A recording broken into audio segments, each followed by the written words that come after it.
we want to be clear that you tend to have shown up in the world of temporal legal, how man runs his system of law, which we call legal, which is all based on money and fiction and presumption and assumption. But you showed up in that, and your parents put truth in on a legal document that mixes truth with fiction. Okay? So we have to at least understand that you had nothing to do with that. That just happened. And there's no law, even in legal, that will allow you, as a child or a minor, to be responsible for anything in the world of legal, which is contract law. Even citizenship is contract law because it comes with duties, debts, and obligations. So even though your God-given real spiritual name, the Spirit,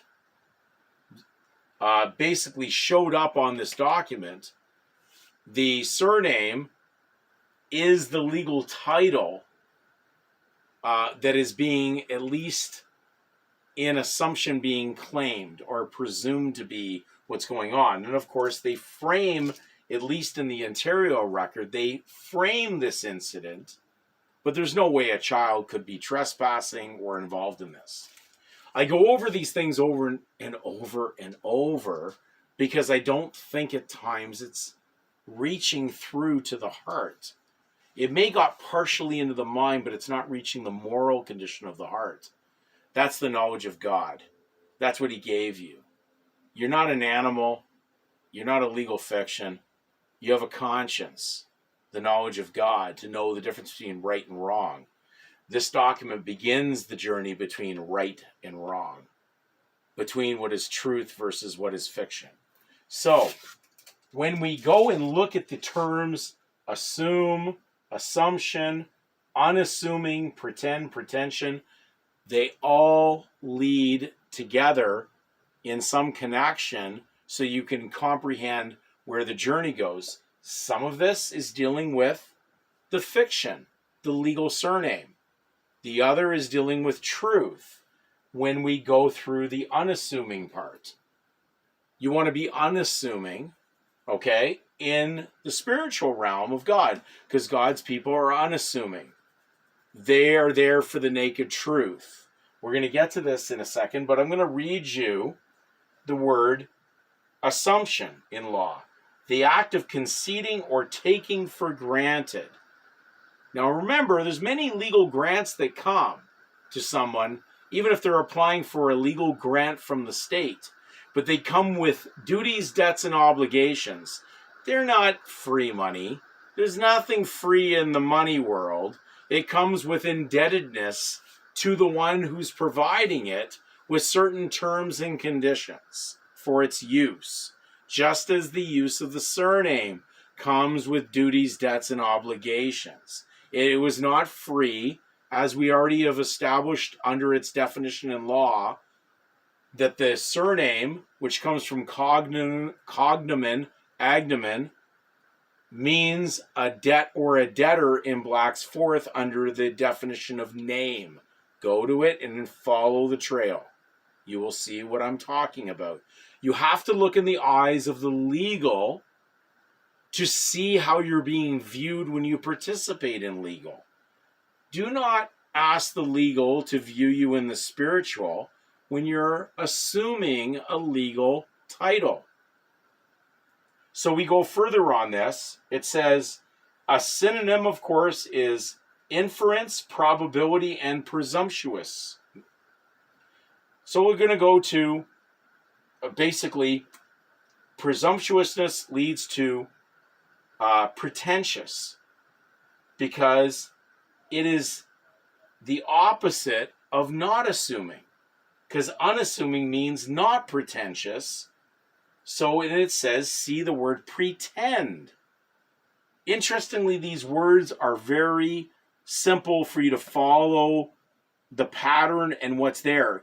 You don't have to be a rocket scientist in this search that we're doing here. You just need to take the time to break it down. Maybe break it down on a large board like this. Break it down on a number of pieces of blank paper on a desk. And then fill out the word meanings and then see how they relate to what's going on.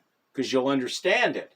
So when we go unassuming, it means not pretentious, which is the opposite of assumption or assuming something. It's unassuming, not pretentious. And it says, see the word pretend. Now we go to pretend, we're going to go to the book of Peter all of a sudden. In his warning, he says that those that are part of the pretend world will make feigned, will make use of you with feigned words. They will make merchandise of you with feigned words. So when you look up fiction in the Black's Law 10th, breaking down to the Latin word fictio, which is fiction, fictio, right in brackets in Black's 10th Law Dictionary, says to feign. So they're going to make merchandise of you in a fictitious world with feigned words, which is what a surname is. A surname is a fiction. It is a name added to one's real name. When you break it down, even in a simple Canadian gauge dictionary they put in the public school system. If it is a name added to one's real name, it would automatically be taken at that moment to mean it is not real. It is fictitious. It is a fable. It is pretend. It's imagination. It's not real. That's why the Magi are in the court systems, only dealing with people that have used an imagination name of the Magi Strait jurisdiction, which controls that. If you're doing what is good, according to Romans 13, you wouldn't be using an imagination name. You'd be brought there before governors and kings for his name's sake. You wouldn't be walking in there voluntarily using a name like that and expecting that no ramifications are going to come upon you.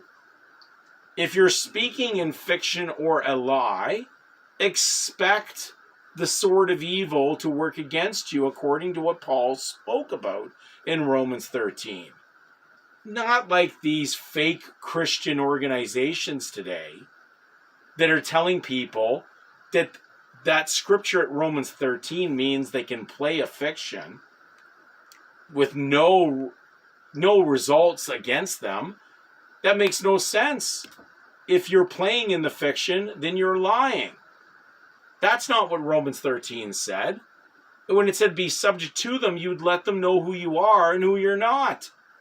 But you certainly would not be assuming a fiction and expecting the sword of justice to not come against you.